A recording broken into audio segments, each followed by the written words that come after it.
Welcome to the Trepid Technologies Security Plus course. My name is Johnny Bandon, and I will be your instructor for this video series. This video will cover Domain 1.5, Threat, Actors, Vectors, and Intelligent Sources. Now let's get started. The first threat actor we will cover is an APT, or an Advanced Persistent Threat. An APT is someone who is highly trained, has plenty of time, and is backed by a nation state. This individual or team is highly skilled in exploiting networks and will typically specialize in their exploits, right? So if they're a team that likes to exploit firewalls or likes to exploit your physical defenses or a physical attack, that's usually how APTs will be sectioned and how they'll be described, right? For the Security Plus exam, you must know that APTs are highly trained. They use their exploits for political reasons because they're usually backed by a government. And they will exist on the network for a long time before being discovered. And the reason I'm just keeping it very simple for these APTs is because the Security Plus exam just wants you to know some of the basics. But if you were to go online and look up some of the famous APT groups, like if you go to the MITRE Attack Frame website, which we will talk about, it'll show you very famous APTs and where they come from and what they specialize in attacking. And you can kind of use these different frameworks that talk about these APTs to protect your network if it falls into one of these APTs traditionally attacked networks, right? But for the Security Plus exam, we don't deep dive too much into it. Just know that an APT will exist on the network for a long time. They're highly trained. And they're backed by a government or nation state.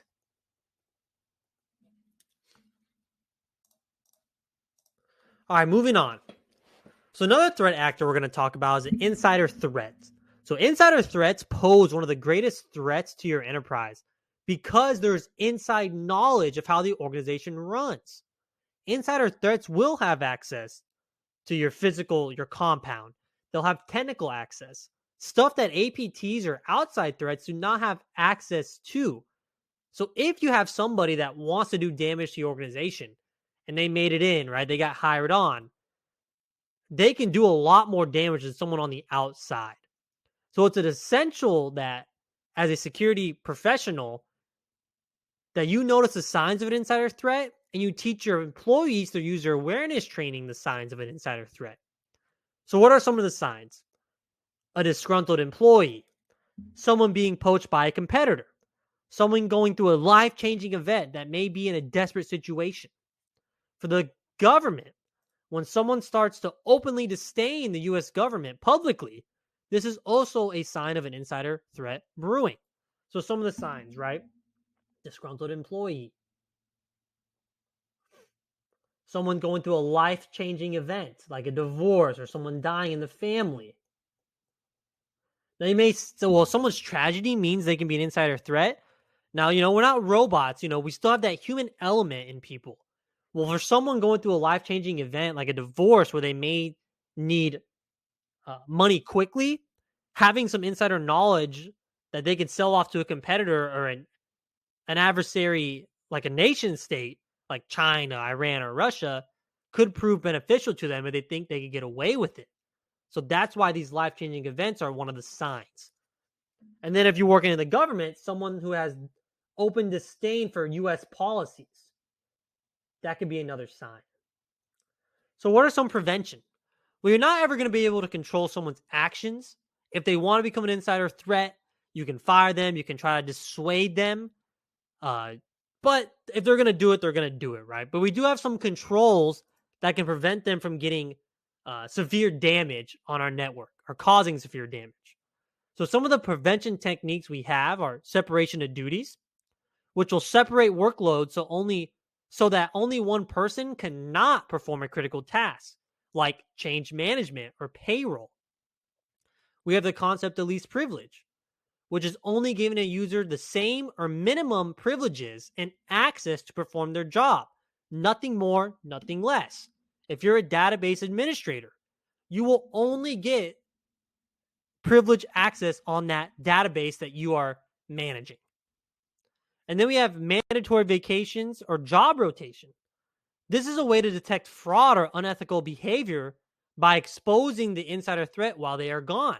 So if someone who's been at that job for 5 years finally takes a vacation and you notice the numbers are different now in your accounting systems, you may have just detected fraud being committed by that employee. Now, on to some more threat actors. State actors are politically motivated hackers that are employed by a nation state. A state actor and APT can be the same person or team. However, not all APTs are state actors, since some APT teams are not officially backed by a government or nation state, right? So we put quotation marks against that officially. Some advanced persistent threat actors are not backed by a nation state officially, or they could be even a hacktivist, which we're about to talk about. So a state actor is someone specifically employed by a nation state, and they can also be an APT. A hacktivist is a hacker or a group of hackers or a team, like an APT team, that have moral, ethical causes they care about, and that's the reason they hack. They typically target organizations or big corporations that go against their own personal moral code. And then we have script kiddies, which can be dangerous. They are untrained wannabe hackers with no actual purpose except to cause havoc on a network. And they are untrained, so they use pre-built tools and software to try and exploit vulnerabilities on the network. So if you're an organization that doesn't take hardening of systems or your defense in depth serious, a script kiddie can cause a lot of damage on your network. And then we have criminal syndicates. These are just organized crime groups that employ hackers or a team of hackers or an APT for financial gain or notoriety in the community. And then we have shadow IT, which is not an official group or organization. It's a term that describes users trying to implement technologies without the approval of actual IT department or the organization. So a shadow IT is not always malicious in nature. It could be an employee trying to find a better process or be more efficient. But a shadow IT can be dangerous. And here's an example why. So this shadow IT will arise when an employee organization doesn't feel like their IT needs are being handled or met or even satisfied. So let's look at this example. Two engineers talk over using Dropbox to share intellectual property. They may just want to get some work done at home. They say, hey, I know this website, Dropbox. Let's put our data or our files in there. We go home, we can download them, and now we can work from home and keep working on this because maybe you have office hours that are set, right? Well, if a competitor finds that intellectual property, because let's face it, these engineers, they're not IT guys. Maybe their Dropbox isn't private. They made it public. If a competitor finds that intellectual property, it can steal it and get their product to market faster. This is just one example of shadow IT and how it can damage the organization.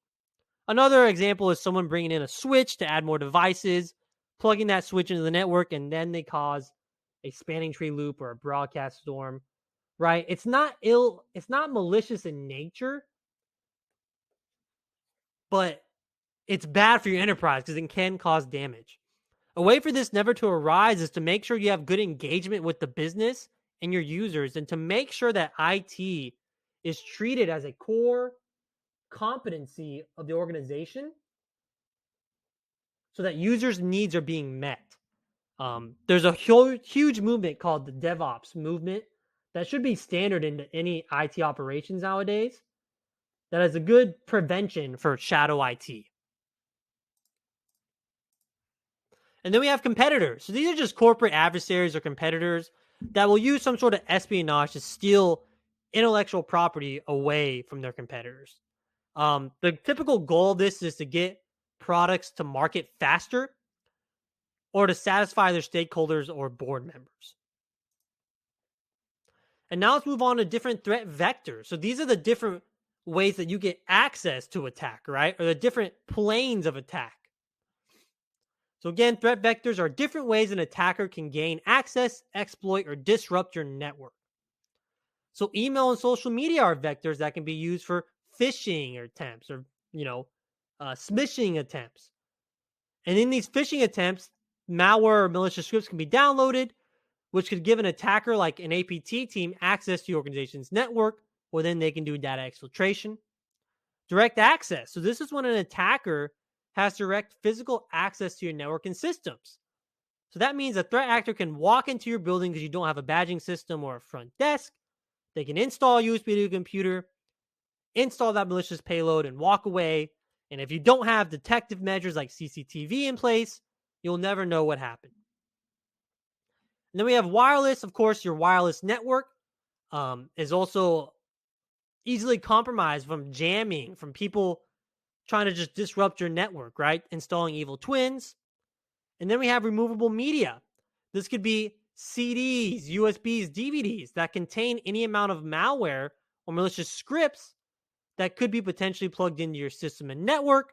And now you've just infected your system, causing a cybersecurity incident. All right, so that's going to wrap it up for Domain 1.5. Stay tuned for our next video. We're going to go over Domain 1.6, different types of vulnerabilities. Thank you for viewing.